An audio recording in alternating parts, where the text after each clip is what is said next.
आपने कहा ओवैसी हमारा मित्र है, वो पुराना क्षत्रिय है और भगवान राम का वंशज है। 5वीं पीढ़ी है। आप खोल लीजिए, नेट पर चले जाइए, मिल जाएगा।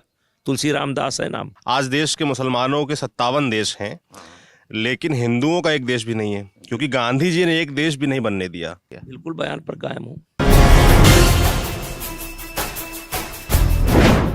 आप अपने विवादित बयानों के लिए भी जाने जाते हैं। अरे ठीक है, बताइए कुछ बयानों का जिक्र मैं करूंगा। फरवरी 2022 में आपके बयान है, आपने कहा ओवैसी हमारा मित्र है, वो पुराना क्षत्रिय है और भगवान राम का वंशज है। ईरान से नहीं आए। ये ओवैसी साहब से क्या दोस्ती है? नहीं, वो मेरे साथ जिम करते हैं। ओवैसी बहुत अच्छी एक्सरसाइज करता है और संजोग से हम लोग वो करते हैं, और बातचीत में बहुत अच्छा आदमी है। क्या आपसे बातचीत में वो बोले थे क्या कि हम क्षत्रिय थे? नहीं, मैं बता रहा हूँ, वो ईरान वाला नहीं है। आप चाहिए, अब तो विद्वान आदमी, पढ़ लीजिए। 5वीं पीढ़ी है ये। इसके पहले हिंदू थे। इस बारे में चर्चा हुई क्या ओवैसी साहब से? नहीं, उनसे क्यों चर्चा करें हम तो नहीं, साथ जिम करते हैं, ले वो क्यों चर्चा करेगा? वो तो कहता है मैं 1200 वर्ष से राज कर रहा हूँ, और कभी मिलेगा तो पूछूंगा 5वीं पीढ़ी है तुम्हारी और तुम 1200 वर्ष से कैसे राज कर रहे हो? 5वीं पीढ़ी है। आप खोल लीजिए, नेट पर चले जाइए, मिल जाएगा। तुलसी रामदास है नाम। अच्छा, नाम में बता। हाँ, हिंदू है। 5वीं पीढ़ी है। टीपू सुल्तान के भय से ये परिवार इस्लाम ग्रहण किया था। कहाँ से पता चला? अरे चलो यार, चलता रहता है, आप खोजो, मिल जाएगा। हम कभी झूठ नहीं बोलते, मैं कभी झूठ नहीं बोलता। और सुनिए, ये सच्चाई है, इनकी बात छोड़िए। बहुत बड़ी संख्या में धर्म परिवर्तन हुआ है।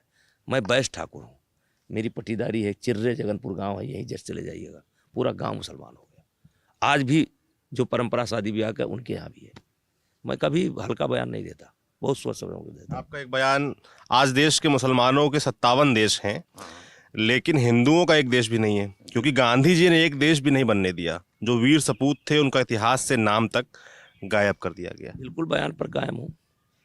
जो अदला बदली हुई, देश का बंटवारा हुआ, मजहब के आधार पर हुआ। अब हम तो उस समय थे नहीं, लेकिन मुझे लगता है कि उस समय यह मामला साफ हो जाना चाहिए था। जब धर्म के नाम पर बंटवारा हुआ, लोग मारे भी गए, इधर भी मारे गए, उधर भी मारे गए, ट्रेनें भर करके इधर से जाती थी, ट्रेनें भर के उनके भी घर जलाए, उनके घर भी जलाए। तो उस समय गांधी बड़े नेता थे, तो उन्हीं के ऊपर दोष आएगा, और किसके ऊपर आएगा? उस समय काम साफ कर लेना चाहिए था। कहते हैं वो तो रोक रहे, तो वही तो कह रहा हूँ, नाथूराम गोडसे। वही तो मैं कह रहा हूँ। अब देखिए, श्रद्धानंद की पहली हत्या हुई थी दिल्ली के अंदर। आर्य समाजी थे, श्रद्धानंद की पहली हत्या हुई थी। गांधी जी ने कभी नहीं किया। आप अम्बेडकर को पढ़ लीजिए, वो स्पष्ट लिखते हैं कि मुस्लिम समाज से दबते थे। मुस्लिम समाज के लोग जब कोई गलती करके आते थे, उनको टोक नहीं पाते थे, और हिंदुओं को टोकते थे। और बड़ी कथा है, अब क्या। लेकिन मैं, आपने हाल का जो विवाद चल रहा है हिजाब को लेकर, आपने बोला ये हिजाब तालिबानियों की विचारधारा है, ये आतंकवादियों की विचारधारा है। तालिबानियों के समर्थन में प्रियंका गांधी उतर आई हैं। अभी 2 दिन पहले ममता बनर्जी यहाँ आई थी। ममता बनर्जी ने अखिलेश यादव से कहा कि खुला खेल खेलो। जिस तरह बीजेपी के 300 कार्यकर्ताओं को चुनाव से पहले बंगाल में मार दिया गया, ऐसा खुला खेल। तो ये तालिबानी सोच बता रहे हैं आप। वो तो मुस्लिम समाज तो कहता है हमारा परंपरा है, कल्चर है। हिंदुओं में भी लोग पर्दा करते हैं।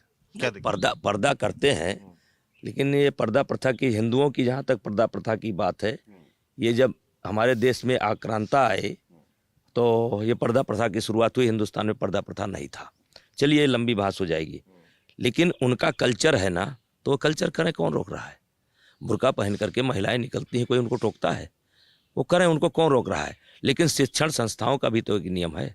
अब जैसे मान लीजिए आप एयरफोर्स में भर्ती हो जाएंगे, महिलाएं एयरफोर्स में भर्ती हो जाएंगी, मान लीजिए आती हैं, आज महिलाएं भी जाने लगी हैं, तो क्या बुर्का ये करके करेंगी? जैसे एक अलग अलग बेस होता है, जैसे सैनिक का बेस है वर्दी। आम आदमी है, लेकिन जब काम करता है तो वर्दी पहनता है। सीमा पर जाना है तो वर्दी पहनना है, घर में ट्रैक सूट पहनना है। तो अलग अलग वो है, तो आप पहनो ना, किसको दिक्कत है? लेकिन स्कूल में क्यों जाते हो? ये तालिबानी सोच है। ये देखिए, मैं ये कहता हूँ, मेरा भाषण आपने सुना होगा कि ये 3000 वर्ष तक हिंदू समाज पर कहीं ना कहीं संकट रहा है, किसी न किसी रूप में। चाहे कभी यूनानी आक्रमण हो, चाहे शक हो, चाहे हूण हो, चाहे डच हो, चाहे तुगल हो, मुगल हो, चाहे मंगोल हो, संकट बना रहा है। आज़ादी के बाद भी ये संकट बंद नहीं हुआ। अभी भी संकट है। 14 बंद हो गया। 14 बंद हो गया। 14 बंद। 14 से पहले संकट था। हाँ, बिल्कुल संकट था। 8 में विस्फोट दिखे, पार्लियामेंट पर विस्फोट, उधर देखिए बॉम्बे में बम विस्फोट, इधर देखिए फैजाबाद कचहरी में बम विस्फोट, बनारस में बम विस्फोट, ये चलता रहा। संकट चौदम बंद हुआ है।